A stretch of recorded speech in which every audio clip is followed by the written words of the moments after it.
Hello dear Praveshika students, உங்களுக்கு first பேப்பரில் second கொஸ்டினுக்கான கவி பரீட்சையை பார்த்துக்கிட்டு இருக்கோம். அதில் சூரியகாந்த் திரிபாட்டி நிரலாஜி பார்த்தோம். அடுத்தது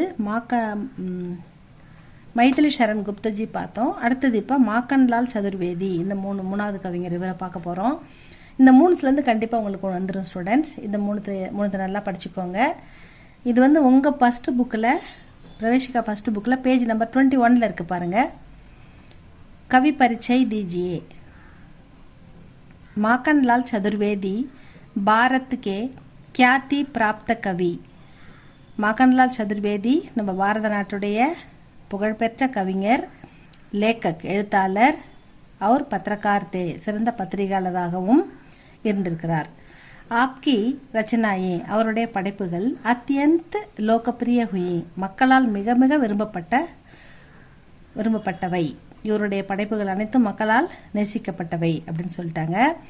ஆப்கி கவிதாயே இவருடைய கவிதைகள் சரல் பாஷா அவர் ஓஜ்பூர்ண எளிமையாகவும் மக்கள் புரிந்து கொள்ளக்கூடிய விதத்திலும் இவருடைய மொழி, இவர் கையாண்ட மொழி வார்த்தைகள் எளிமையாக மக்கள் புரிந்து கொள்ளக்கூடிய விதத்திலும், பாவனாவோமே ஓசே உணர்வுபூர்வமாகவும் பர்பூர்க நிறைந்திருந்தன. இவருடைய படைப்புகளில் எளிமையான மொழி மற்றும் உணர்வுபூர்வமான விஷயங்களை நிறைந்திருந்தன அப்படின்னு சொல்கிறாங்க. உன்கி கவிதாவோமே அவருடைய கவிதைகளில் தேஷ் பிரேம் கே சாத் சாத் பிராகிருத்திக் பிரேம் கா பி சித்திரன் ஹுவாக. நாட்டுப்பற்று, தேஷ் பிரேம்னா நாட்டுப்பற்றுடன்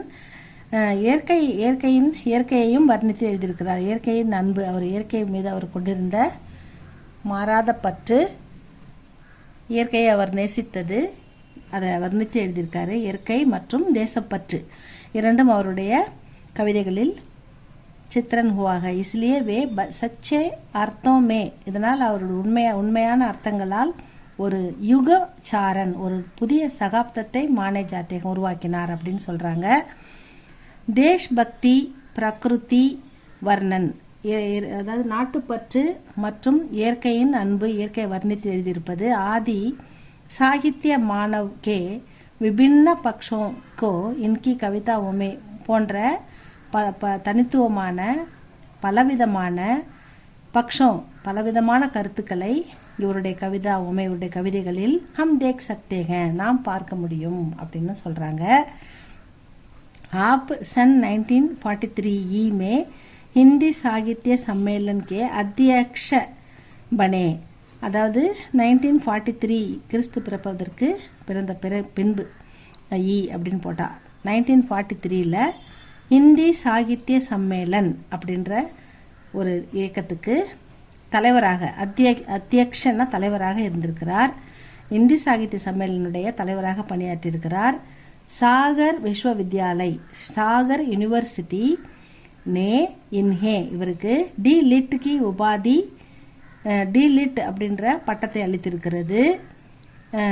தத்தா மேலும் பாரத் சர்க்கார் நம்முடைய இந்தியன் கவர்மெண்ட்டு பத்மபூஷன் கி உபாதி அலங்கருத்து கியா. பத்மபூஷன் என்ற இந்திய அரசாங்கத்தின் உயர்ந்த விருதான பத்மபூஷன் என்ற உபாதி விருதை அளித்து அவரை அலங்கருத்துக்கியா சிறப்பித்தது அப்படின்னு சொல்கிறாங்க. அடுத்தது காவிய சங்கரகுன்னா இலக்கிய தொகுப்பு. அப்புறம் ஹிம் கிரிட்டினி, ஹிம் தரங்கினி, இது எல்லாமே கிருஷ்ண லீலா, கிருஷ்ணரை பற்றி எழுதியிருப்பார்.